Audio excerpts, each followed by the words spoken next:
Hola, buenas tardes.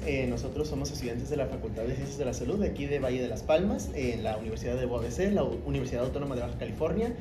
Como les dije, somos de cuarto semestre. Estamos haciendo una pequeña entrevista para nuestra docente, la profesora Azuara. Ella nos impartió la materia de farmacología. Ahorita estamos en la materia de sociología, pero vamos a intentar como meter un poco ambas materias, vamos a mezclarlas para hacer este podcast un poco más ameno. Pues doctora, muchas gracias por estar aquí. Muchas gracias. Ahora sí, presentes un poco cómo se llama, a qué se dedica. Sí. Ok, bueno, pues muchas gracias por la invitación. Gracias a usted por venir. En realidad, bueno, mi nombre es Lucía Engracia Azuara Álvarez. Yo soy licenciada en enfermería, salí de la Universidad Autónoma de San Luis Potosí. Tengo maestría en ciencias biomédicas básicas y doctorado también, ambos con la línea, digamos, de investigación en neurociencias, ¿no? Tuve la oportunidad de realizar algunos cursillos y algunos diplomados en farmacología, neurociencias, y algunos de bioestadística, un poco de clínica. Hace tiempo hice un curso por ahí que tenía que ver con la clínica. Sí. Y bueno, actualmente estoy aquí en la UABC, específicamente en Valle de las Palmas. Estoy, pues, como ustedes mencionaron, en la materia de farma, tanto en medicina como en enfermería, y he tenido la oportunidad de participar también en dos de docente con compañeros de posgrado en la Facultad de Ciencias Químicas. Okay. No, pues se podría decir que muy preparada, ¿verdad? Pues, no, sí, la verdad sí, me falta yo. Me quedé acá. Bueno, pues vamos a empezar con nuestra primera sección, que es ¿cuál es la trayectoria y la experiencia clínica que tiene usted? Primero que nada, ¿qué es lo que a usted la motivó para que se dedicara al área de salud y que estudiara enfermería y se preparara tanto para ello? Ajá. Bueno, en realidad el acercamiento con la enfermería fue muy peculiar porque no lo tenía pensado como tal. Okay.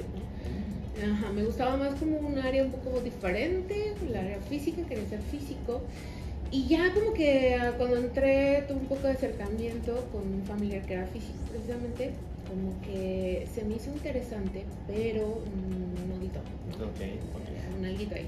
Entonces de pronto se dio la oportunidad y por cuestiones, digamos, específicas fui a dar al examen de enfermería, ¿no? Okay. Y ya estando ahí, pues se me hizo interesante. Con el paso del tiempo tuve algunas docentes que también tenían especialidad, maestría, doctorado, etcétera, en ciencia básica, y entonces me gustó mucho más porque fue como una parte de, ok, o sea, puedo tener la parte clínica, ¿no? Sí. Más la parte básica, ciencia básica, y eso te das cuenta que te abre el mundo de una manera muy interesante, porque entiendes como la parte, o sea, la ciencia clínica y la ciencia básica. Claro. ¿No? Que finalmente el funcionamiento de un paciente, ¿no? es ciencia básica aplicada, sí. Dinámica de fluidos, matemáticas aplicadas, todo. Sí.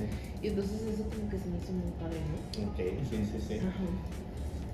Ajá. Ahora, con respecto a los retos que usted pasó durante el tiempo que estuvo estudiando, ajá, y también si ejerció tanto en el sector salud público o si también trabajó de forma privada. Tengo entendido que también trabajó de forma domiciliaria, ¿no? Sí. Como enfermera a domicilio para pacientes que requerían el servicio. Entonces, si nos puede platicar un poco de esos retos que pasó. Sí, bueno, la parte del paciente particular, sobre todo fue cuando estaba estudiando, parte ya cuando salí de la carrera. Okay. Fue interesante porque ahí aprenden mucho. Tienes un solo paciente, entonces tienes la oportunidad de trabajar ciertas cosas. La diferencia es que es un paciente con características muy específicas y a veces, o sea, siempre aprendes, pero por ejemplo en mi caso yo no tuve muchos pacientes particulares, okay, tampoco no me daba el tiempo. Sí. Entonces uno empieza como a acercarte al área, bueno, en mi caso así, ¿no? Se me hizo interesante porque tuve la oportunidad de ofrecer a lo mejor algunos servicios que de manera, digamos, sector privado, incluso hospital privado, Sí. y Secretaría de Salud o cualquier otro es difícil. Entonces a mí me gustaba mucho que el masajito, que si la rehabilitación, ¿no? Más personalizado. Ajá, y luego un poco ahí tenía un paciente con alteraciones cognitivas, entonces era como bonito el ejercicio, ponerle algo mental, ajá, o música, ¿no? Que tocar el tecladito, así. Es que era como interesante.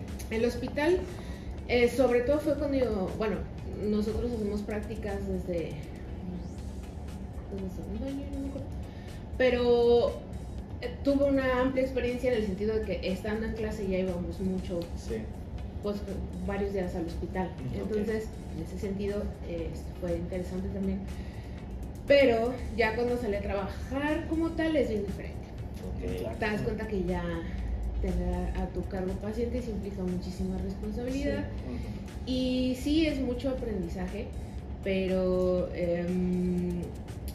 como que es a veces un golpe de realidad importante porque te das cuenta que a veces los sectores, por ejemplo, yo estuve en privado y además en Secretaría de Salud también, en un hospital, es muy diferente y entonces a veces aunque tú quisieras brindarle a cierto paciente todo lo que se necesita o lo mínimo, ¿no? Hablando del sector salud, y no se puede. ¿no? Y luego si contraste con el paciente que tiene posibilidad económica y que pues puedes tener una diferencia y que desafortunadamente esas diferencias impactan en la salud. Sí, también impacta, creo que qué tan saturado está, ¿no? En el ámbito público que en el privado. Pues como menciona que es si es que trabajó en hospital privado o como enfermera domiciliaria, que tengo entendido que ya había trabajado también durante, cuando estaba haciendo la carrera. Ajá. Entonces, si nos gusta platicar un poquito de eso. Sí, abordando la parte de los retos. Cuando eres estudiante no entiendes muchas cosas a lo que realmente te vas a enfrentar afuera, ¿no? Por ejemplo, cuando yo estuve con paciente domiciliario, ahí de alguna manera eran pacientes, me tocaron relativamente estables, entonces pues parte de lo que yo ya traía en la carrera, digamos que fue suficiente. Obviamente si uno lee un poquito al respecto de la patología del paciente como para brindar mejor servicio, ¿no? Pero en realidad me tocó buena experiencia. Ya en el hospital como estudiante también tuve que enfrentarte a que de pronto estás en el aula y te enseñan ciertos procedimientos y luego es bien diferente ya cuando lo haces con el paciente, ¿no? Entonces, en mis tiempos no se usaban aquí como tienen el hospital virtual, por lo menos no lo tenemos allá. Era entre nosotros y ya en el hospital era como que el docente, a ver, ven, y te ponía con un paciente determinadas características dependiendo de lo que estabas aprendiendo y atiéndelo, ¿no? Entonces eso era para nosotros así como de no, como creer que tal que lo hago mal, ¿no? Pero pues así era para nosotros y eso implicaba mucha responsabilidad en muchos sentidos. Y te obligaba de alguna manera a tengo que leer, tengo que aprender porque pues tengo una vida en mis manos, ¿no? Y eso se refuerza aún más cuando uno sale a trabajar. Tanto privada como sector salud o lo que sea, pues también aprendes que está el paciente en tus manos, que hay muchas cosas también que no puedes controlar, como la parte de la poder adquisitivo del paciente que estás trabajando, y que eso influye mucho en cómo ese paciente se va a recuperar, ¿no? Y también a veces un poco la dinámica del trato con el paciente y el familiar, porque es complicado para los familiares muchas veces entender que a veces el familiar va a fallecer o que no se va a poder recuperar, y a veces es importante que tú como personal de salud le hagas entender eso. Y eso es muy difícil, ¿no? Como le dices, una persona que tiene que lidiar con una situación de duelo en cualquier sentido. Y bueno, los retos de, por ejemplo, estuve en urgencias, que luego me tocaba atender cosas que no sabía, ¿no? Y era, híjole, Dios mío, era horrible. ¿Qué hago? ¿Cómo le hago? ¿No? Y ni modo, o sea, llega a tu casa y busca o lee o busca en internet cómo hacer algunas cosas de que ya tenés ahí el paciente. porque pues no lo habíamos visto, supongamos así en clase, Sí, ¿no? Que luego sí pasa, o no prestamos atención, digamos, necesaria, y ya cuando tienes ahí al paciente, pues como que te cae el 20. Sí. ¿No? Entonces está difícil, pero aprendes mucho también. Claro. Está interesante. No, sí. Una pregunta rápido. ¿Hace cuánto tiempo se graduó usted de la licenciatura? Sí. Yo salí en el 2009. En el 2009. Ok. Sí, Hace... sí. No, sí, ya tiene como 2009, 19, como 16 años. 16 años, 15 años más o menos. Ok. No, sí, ya tiene. No lo digas. No, ay, no lo dije feo. Probablemente ustedes estaban ¿qué? Como en la primaria. Yo estaba en ¿Quieren cuarto, conocer? como Sí. en cuarto de primaria más o menos. Sí. Eran unos pequeños. Yo estaba Unos apenas. pequeños. Sí. Bueno, a lo que voy con esa pregunta es, en los últimos años, pues en estos años, si ha visto, ¿cuáles son los cambios que ha visto usted o ha notado en el trato del paciente o la atención del paciente en el ámbito de la enfermería? Si ha notado algún cambio realmente cuando usted se graduó y trabajó, ya sea en privado o público, a como lo ha visto estos últimos años. Por ejemplo, aquí en Baja California no me ha tocado la parte clínica. Okay. O sea, yo llegué acá ya propiamente nada más con docencia e investigación. O sea, no me acercó al área clínica. Pero sí me tocó algunas transiciones allá de, digamos, donde yo soy. Entonces, por ejemplo, hablando del trato, me tocó trabajar en IMSS, o sea, prácticas, no sé, no trabajo, sino prácticas, en el IMSS y en Secretaría de Salud. Okay. Y sí había diferencia. En mis tiempos estaba lo del Seguro Popular, que era sí. atención, ahorita creo que ya se llama Insabi, o yo no sé cómo se llamó. ¿No es el bienestar? En bienestar. Ajá, Sí, ¿verdad? bienestar, Es sí, que lo creo han que sí es el- cambiado ajá. de ya. no- Sí. Ajá. Bueno, el punto es que era Seguro Popular. Y el hospital que atendía a esos pacientes allá se llama Hospital Central, que es como el general aquí. Ajá. Y había mucha diferencia. O sea, un derechohabiente IMSS que me tocaron las prácticas, o una persona que tenía Seguro Popular, sí había desafortunadamente mucha diferencia. Entonces, no solamente desde enfermería, sino muchas veces también otros profesionales de la salud. Digamos que el pretexto un poco era de, pues es que Seguro Popular es casi que gratuito, y entonces era un servicio que no estaba pagando del todo el paciente. Okay. Y entonces, no siempre, pero sí me tocó llegar a ver eso, ¿no? O sea, así de, Seguro Popular, ¿no? O sea, el paciente no va a pagar, Sí. entonces espérate, tengo que vernos a ver si tiene otra cosa. Sí. Y uno de estudiantes dice, ¿cómo crees? O sea, ¿cómo crees? Sí. Y esa parte del impacto de no tratar a un paciente porque no te va a pagar, Sí. pues se me hace de lo más, no sé, Sí. inhumano, Sí, sí, ¿no? sí, Claro. Horrible. Y desafortunadamente muchas de esas personas son personas, por lo menos lo que a mí me tocó, que de las poblaciones más vulnerables, indígenas, muchos que vienen del ranchito, que se lo trajeron una camioneta, ni siquiera una ambulancia, que se puso mal el familiar y pues el paciente se vino con un familiar y el familiar nomás con lo que traía puesto. Entonces ahí no había para comer ellos, ¿no? O sea, no tenían para comprar, etcétera, etcétera. Medio algunas sociedades civiles hacían algo por ellos, nosotros como estudiantes luego ahí medio hacíamos algo, pero sí era como... Sí. Se notaba, pero... Un poco. Y en el seguro a veces, por lo menos el derechohabiente muchas veces sí era como más de oye, ¿no? O sea, Sí. no me quieres atender porque estoy Claro. pagando. Sí. Un servicio. Es una frase muy icónica, ¿no? De... Tragas. Mi tragas. Estoy pagando por el servicio. Ajá, pero eso no pasaba acá. Entonces, eso sí. Actualmente ya, bueno, del último que tuve como yo, digamos, el acercamiento en ese sentido sí cambió. ¿Por qué?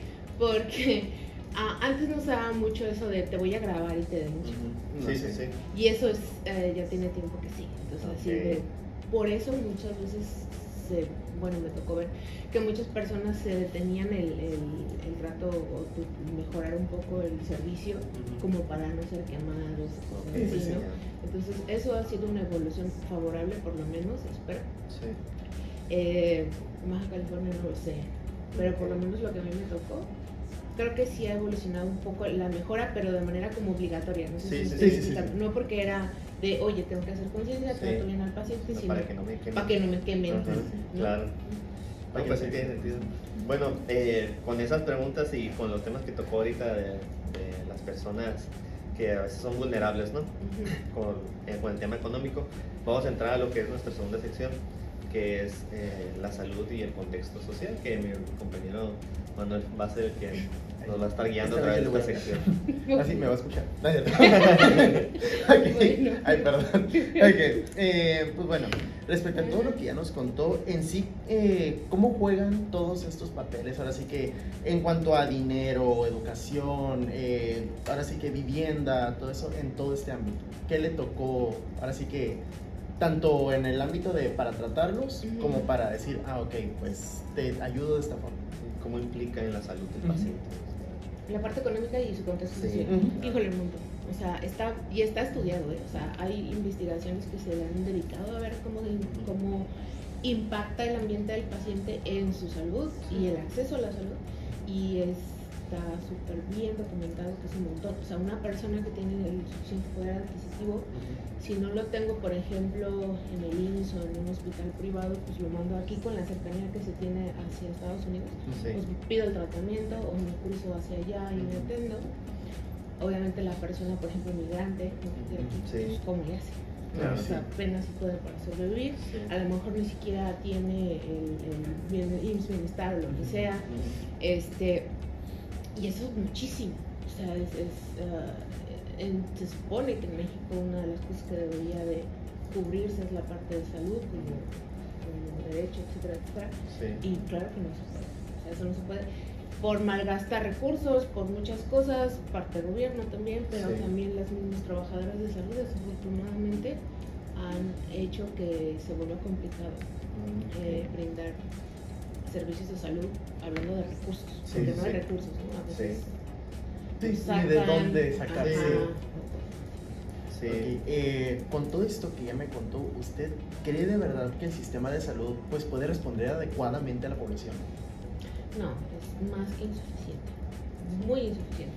Pero no solamente es el sistema de salud, yo creo que también es los que hacemos el sistema de salud. Como ahorita mencionaba, por ejemplo, hay lugares que están también ya de alguna manera, digamos, expuesto, que roban el material de las instituciones de salud para revenderlas. Entonces, nos quejamos que no hay medicamentos, que no hay recursos, etcétera, pero cuando hay ese tipo de prácticas, claro que sí, o sea, el gobierno tiene que se va a cierto presupuesto hacia el sector salud, sabemos que es muy poco, que es muy insuficiente, pero desafortunadamente también las personas internas el mismo personal, ¿no? Que también impide. Pues bueno, ahora sí que a usted le tocó, bueno, una preguntita rápida, a usted le tocó, pues dice una población indígena, o sea, sí le ha tocado. ¿Cómo interfieren sus creencias? Ahora sí que la cultura en sí del ambiente con el ámbito, pues ahora sí que clínico en el sector salud. Es complicado, porque a mí no me tocó, bueno, sí me tocó a algunas personas que hablaron una lengua, pero venían con un familiar que medio masticaba el español, entonces de alguna manera sí me tocó poder interactuar bien dentro de la pero no siempre pasa.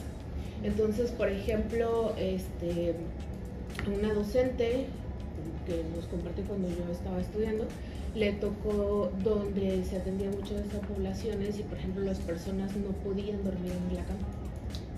Porque nunca habían dormido en una cama. Entonces los querían tener de manera forzosa en una cama y eso para el paciente era extremadamente incómodo porque en la vida dormía en una cama. Se bajaba y se dormía abajito de la cama porque ahí estaba a gusto y llegaba la enfermera, pero no, que no sé qué, que está bien sucio ahí, que no sé qué pasa, y lo regañadón, y luego el paciente no entendía por qué lo estaban regañando. Y entonces luego uno no entiende los usos y costumbres de los pacientes, de ese tipo de pacientes, y eso complica mucho la atención y el cuidado.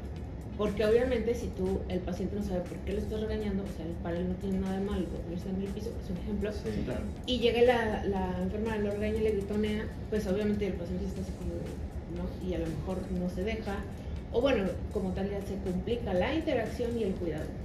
Entonces, el entender a nuestro paciente desde su enfoque cultural es muy importante. Sí. Y eso a veces no lo logramos. Sí. No lo hacemos, ¿no? Ajá.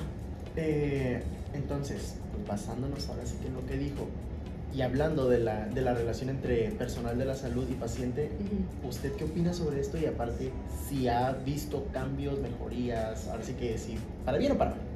Ajá. Ahorita ya tiene, como les decía cuando llegué para acá, la parte clínica no la sé exactamente, pero más o menos de lo que yo puedo entender, porque bueno, sí tengo compañeros que siguen en la parte clínica, sí ha mejorado un poco toda esta parte de la apertura en cuanto a la diversidad de género y todo este rollo. La verdad es que también un poco empujado esa parte. Entonces, algunas personas sí están un poquito más abiertas con el trato hacia las diferentes maneras de pensar, de ver las cosas, de ver cómo debe ser la salud, porque eso también es importante. A veces no, la manera de cómo verse saludable del paciente no es la misma que la de nosotros, ¿no? Y entonces, de alguna manera antes no, bueno, a mí no me tocó que hubiera mucha flexibilidad en eso. No, es que usted tiene que tener esto. Ahorita, de lo que yo más o menos con las personas que interactúo, que están en la parte clínica, eso se ha diluido un poquito. O sea, sí ha mejorado, digamos. Ahora sí que ha mejorado para bien, pero bien. De manera forzosa, como dijo anteriormente. Creo que sí. Creo que ha sido un poco forzoso, también por esta parte de la inclusión que se ha como empujado mucho. Entonces algunas de esas personas han como que tenido que cambiar eso. Sí. Ajá. Entonces creo que sí ha mejorado, por lo menos lo que yo más o menos aviso. Bueno, ahorita ya vamos a pasar a lo que es la tercera sección, que pues nos habla, pues seguimos en base al entorno social del paciente, en tanto a la ética como el acceso y a la salud pública. ¿Cómo describió que se ha vivido la experiencia de la inequidad en el acceso a los tratamientos y los diagnósticos al paciente? ¿Que si hay inequidad? Ok. Sí hay inequidad. Sí, yo creo que sí, porque un poco retomando con las preguntas que habían mencionado, la parte del contexto económico y eso influye mucho. Entonces, si la persona tiene o no con qué tratarse, está muy ligado a si me puedo hacer un diagnóstico o no, porque no es lo mismo que yo voy al IMSS y me sacan suero y me entregan los análisis 2 meses después tal vez, depende, o un mes después, si yo voy ahorita, pues pago un laboratorio privado y tengo mis análisis para que me hagan mi diagnóstico en ese momento. Igual la parte del tratamiento, si tengo no dinero para comprar el fármaco, tengo que esperarme a que llegue a la institución. Sí. Y ahorita actualmente en México ya ven que hay una bronca con la parte de los fármacos. Es un problema porque no están llegando. Entonces parece que hay una deuda muy grande que no se ha liquidado y entonces las industrias no están dando el fármaco. Ya no están. No están abasteciendo, no están sacando. Entonces como pues el paciente necesita el fármaco y no es culpa de él, ¿no? Y no es culpa de ellos. Y ahí, pues, si tienes para comprarlo, qué padre, y si no. Sí, claro. Pues tiene mucha razón. ¿Qué opina usted en la atención privada, o sea, la atención médica privada y la atención médica pública en México? O sea, sí, ya hablamos del entorno económico del paciente, pero el ambiente del personal de la salud, ¿cómo lo ve usted en ambos lados? ¿Qué comparación pudiera hacer? Es diferente. Normalmente en la parte privada, por lo menos lo que yo he tenido, digamos, experiencia, el profesional de enfermería muchas veces, por lo menos reitero lo que me tocó, se volvía un poco servidumbre, porque era de, o sea, sí, atender al paciente, pero era mucho de que la palabra servidumbre me refiero a servicio, Sí, o sea, sí, qué sí. tanto servicio me va a dar. Entonces yo esperaba un servicio de también de que le hicieran de comer, por ejemplo, en algunos hospitales, enfermería es tratamiento del paciente, seguimiento del paciente, es quien contesta el teléfono, es quien va a preparar los alimentos para el paciente, es quien, si hay cirugía, pues te toca, a ver cómo le haces, ¿no? Y entonces se vuelve, o sea, es todo, eres administrativo, todo eres personal de limpieza, eres de cocina, eres todo. Y eso, pues en un hospital público no se da, o sea, tú tienes tu función y lo que te toca, por lo menos lo que a mí me ha tocado. Hay otros hospitales del sector privado que están a lo mejor un poco más, no sé cómo decirlo, menos demandantes en ese servicio, en ese sentido, y entonces sí tienen una persona para cada área, pero a mí me tocó hacer todo en el hospital. Y pues en ese momento yo recién egresada y también ocupaba dinero, pues dije que no, ni cómo renegar, ¿verdad? Pues sí, porque ocupo dinerito. Sí, lo que toca, toca. Ajá, pero también no en todos los hospitales privados es así, pero a mí así me tocó. Y era, o sea, no podías equivocarte. ¿Por qué no contestaste el teléfono? Pues es que tenía que estar con el paciente, porque tenía que hacer la curación. O sea, sí, pero te estoy hablando desde hace qué, porque hay que planear la cirugía y no está el medicamento y no hemos pedido los fármacos y pues ¿cómo? Sí, ¿no? sí. Ajá.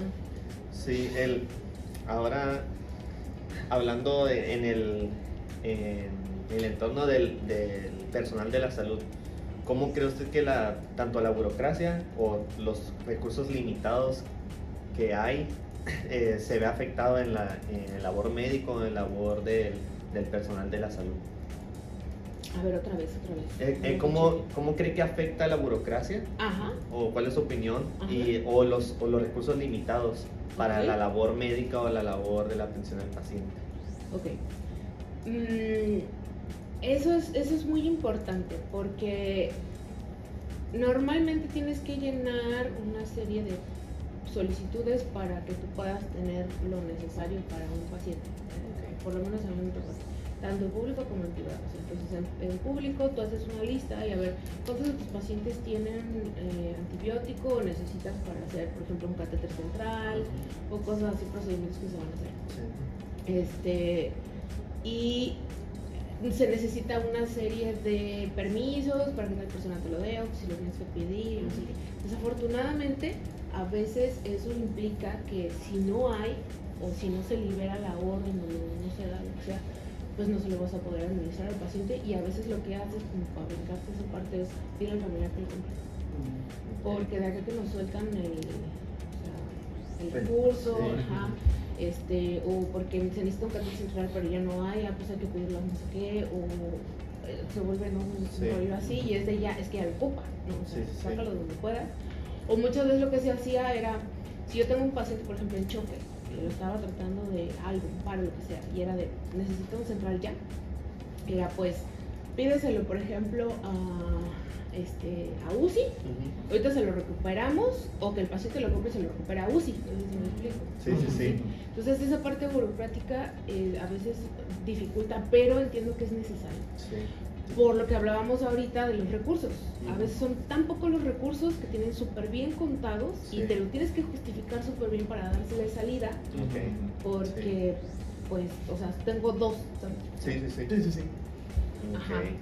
Sí. ¿Y qué rol piensa usted que juegan los profesionales de la salud en la promoción de la equidad para el tratado del paciente? Yo creo que somos como mucha clave. Entiendo que muchas veces es complicado también para nosotros entender la diversidad a la cual podemos estar enfrentándonos y a lo mejor muchas veces no entendemos mucho esta diversidad, pero nos toca de alguna manera tratar de promoverlo porque una persona cuando llega al hospital, o sea, nosotros vemos muchas veces la patología en cuestión o para lo que va, pero no vemos lo que trae atrás.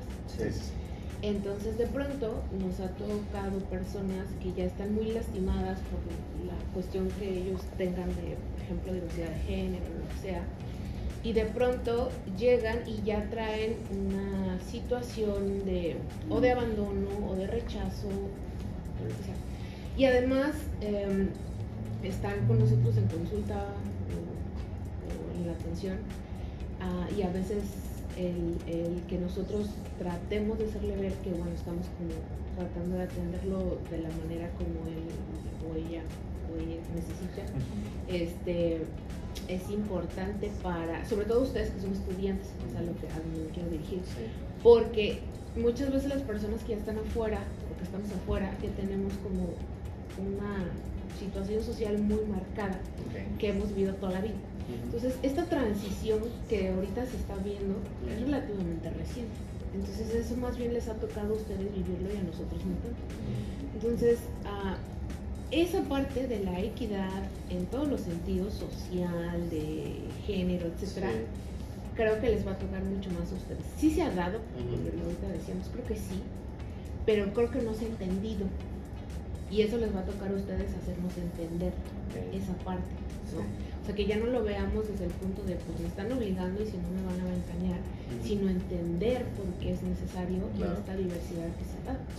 Que probablemente siempre ha existido, pero más bien creo que no la habíamos visto, ¿no? No se había visibilizado tanto. Ajá. Y entonces eso creo que más bien les va a tocar a ustedes, a nosotros. Y está bueno, está interesante. Sí, es otro reto, o sea, eso fue una cosa, nosotros otra. Sí, de hecho acabamos de, hace unos días, pues la semana pasada, el miércoles pasado hubo pues tuvo la Feria de la Salud y todo eso, pero también se hizo como un apoyo a la comunidad LGBT. Y justo a nosotros, a los compañeros que están en las cámaras también, y a nosotros fuimos parte de, se nos dio la oportunidad, o nos requirieron para dar una simulación en cómo se debería tratar a un paciente que pertenece a la comunidad, tanto en su género y su orientación sexual. Y lo que nos explicaba el doctor Ontiveros, que es el que nos guió en esto, pues el paciente se debe tratar totalmente igual. O sea, dejando fuera desde nuestro lado que nuestras creencias y si estamos de acuerdo o no estamos de acuerdo, eso es punto y aparte, porque nuestra prioridad es el paciente, o sea, la salud del paciente. Y hablando de la salud del paciente, no solamente es el tratado de la enfermedad, sino también se trata de tratar o cuidar el lado psicológico del paciente, ¿no? Hacerlo sentir bien, hacerlo sentir cómodo, y que pues vamos a hacer todo lo posible para que su tratamiento se pueda llevar a cabo de manera adecuada, sin que nosotros lo hagamos a un lado o que lo veamos diferente por sus creencias, por sus gustos, por lo que sea.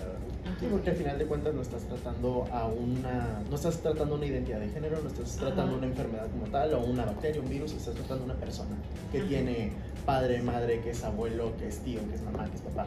Ahora sí que estamos tratando más con la persona que realmente con lo que viene con nosotros. Claro, y eso es muy importante, y fíjense que eso está súper bien, porque muchos de los motivos por los cuales ciertas personas de esa comunidad, que algunas de ellas están en situación en la que tienen o viven o han vivido con VIH, es bien importante la parte del tratamiento, porque muchas de ellas dejan o lo limitan porque se sienten vulneradas al momento de acercarse para diagnóstico y tratamiento. Y como ustedes saben, eso es un tratamiento para toda la vida.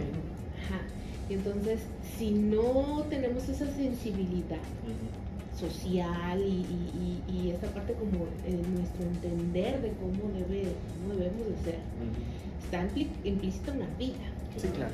¿No?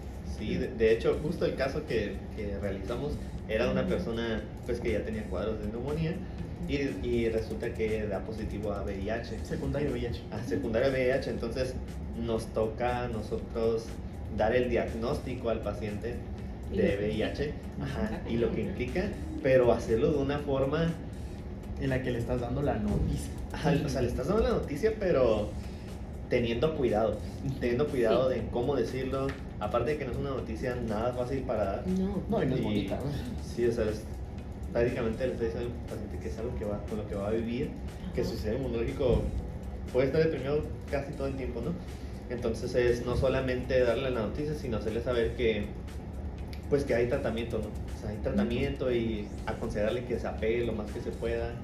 Y obviamente, bueno, lo que nosotros realizamos en la simulación, obviamente darle ese apoyo emocional al paciente en sugerirle la terapia sí, la terapia de la atención psicológica y para que pueda, no sé cómo explicarlo, pues para que no para que sea más fácil, sino para que lo pueda sobrellevar y pueda darse cuenta que a pesar de lo difícil que puede ser en la noticia o vivir con VIH, SIDA, puede seguir viviendo como cualquier otra persona, claro. ¿no? Y como vivió antes, pero pues que se atenga lo más que pueda al tratamiento, porque pienso yo que si cae esa persona en depresión, sí.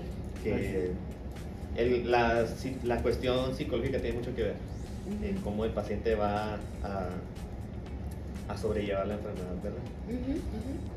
Pero bueno, sin más, vamos a entrar ahora sí a lo que sería nuestra última sección, ya para terminar este pequeño podcast.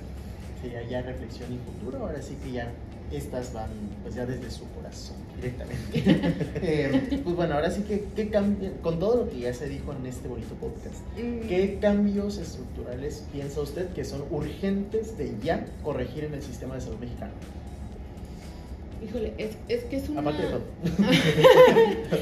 Sí, es que es un cambio, yo creo que es un cambio desde la cultura, ¿sabes? O sea, aprovechando un poco lo que hace rato mencioné, o sea, sí es cierto que es carente, sí es cierto que no hay medicamentos, sí es cierto que la burocracia, sí es cierto que se debe muchísimo dinero a industrias que suplen fármacos, pero también es la parte interna, o sea, nosotros, cómo nos estamos formando y los valores que vamos desarrollando para llegar a una institución y cuidar lo que la institución nos da.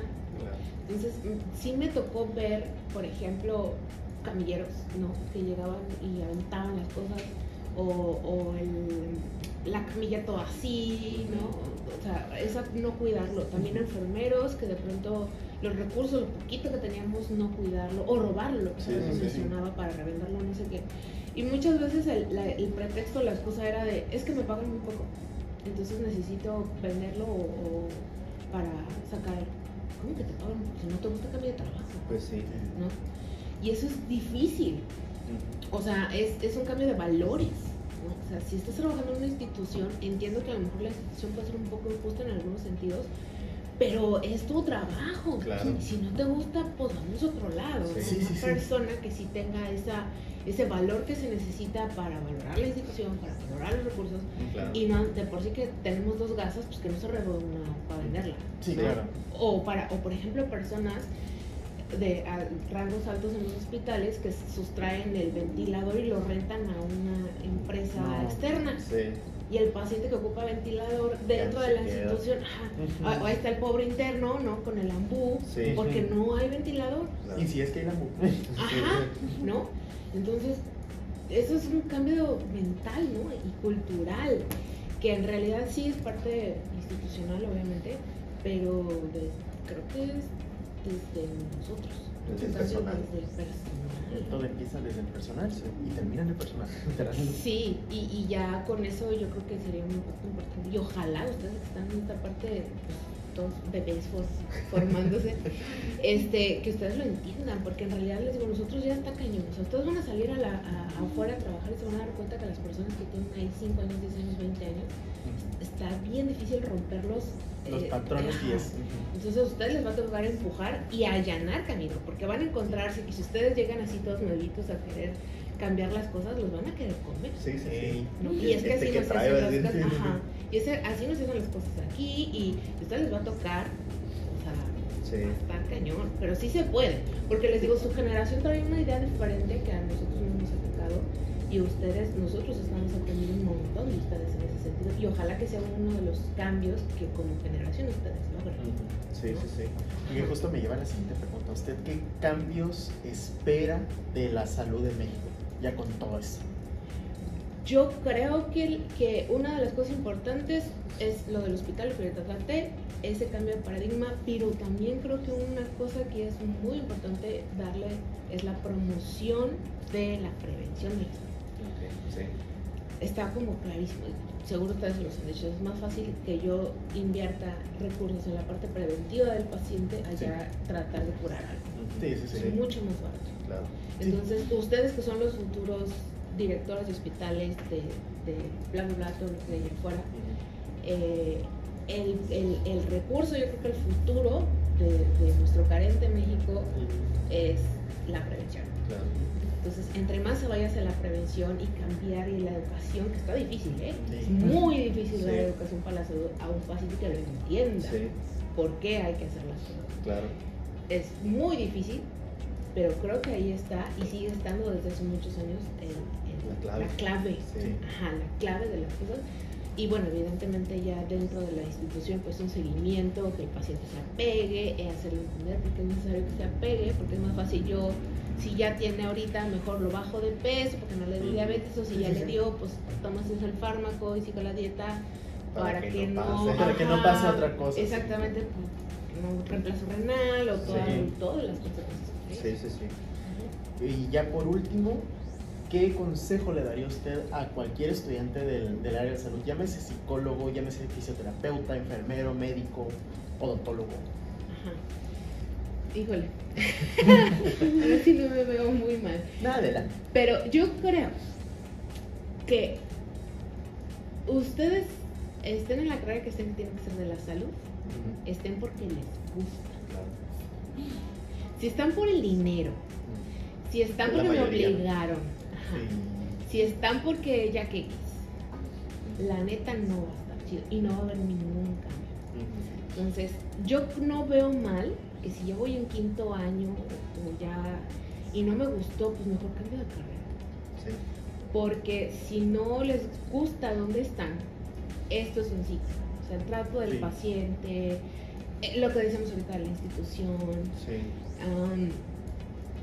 eso no se va a lograr. O sea, ese cambio que queremos ver y que ustedes, entiendo como generación, quieren ver, no se va a poder si no les gusta lo que hacen. Sí, claro. ¿No? Y entonces entiendo también que dentro de la misma carrera uno puede diversificarse. Por ejemplo, si me gusta con el paciente directo porque no quiero salud pública, etcétera, pues a lo mejor entonces diversificarse hacia otro lado, investigación, y está bien, Claro, porque también se ocupa una persona que sepa, ¿no?, del área clínica, que le gusta hacer investigación, que entiende esas dos cosas, y está bastante bonito. O, no sé, un área que sea menos contacto paciente, a lo mejor plástica, por ejemplo, cirugía plástica, alguna cuestión así que sea como, no sé, que se apegue a lo que a ustedes les gusta, y si no te gusta, mejor no estés.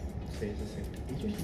Porque, de verdad, o sea, a lo mejor vas a estar ganando mucho dinerito y qué chido, pero a veces está en juego tu felicidad, tu opción de lo que realmente quieres hacer, y desafortunadamente, entre las patas nos llevamos al paciente. Sí, eso sí. En todos los sentidos, ¿no? Porque pues eso va a definir en cómo vamos a tratar nosotros al paciente. No solamente, como lo que decíamos ahorita, no solamente la enfermedad del paciente, sino también nuestro trato con él, ¿verdad? Siento que eso también impacta mucho en la satisfacción del paciente, en que si ay, no, ya no voy a ir con ese doctor porque me hizo sentir mal, o ay, me regañó, no fue nomás y me regañó el doctor. Y sobre todo, ¿en qué tipo de médico queremos ser? ¿Qué tipo de personal queremos ser? Sí, o sea, en vez de motivar al paciente, en vez de llevarlo a que se apegue al tratamiento, lo que sea. Si queremos conseguirlo, pues no, regañándolo y haciéndolo sentir mal, o con una carota, pues no vamos a lograr nada, ¿no? Al contrario. Pues bueno, ya con esto terminamos nuestro hermoso podcast. De verdad, muchísimas gracias por Muchas gracias. Y pues qué bonita plática estuvo, la verdad. Sí. Muchas gracias. Me dio mucho gusto conocerlos también, porque no los conocía tan de cerca. O sea, sí, pero no así en ese Sí, no, de tanto estudiante también, ¿no? Entonces, si no vas en el criterio. Sí. No, no, pero sí, muchas gracias por aceptar la invitación, y pues también nos dimos cuenta de un poquito de la brecha generacional que hay también. Mucha brecha. Sí. Abismo, yo diría. Bueno, yo no lo dije, lo dije. No, tampoco tanto. Pero bueno. No, pero sí, ya, Sí, pero pues pues con esto concluimos. Muchas gracias y pues hasta la próxima. Ay, gracias.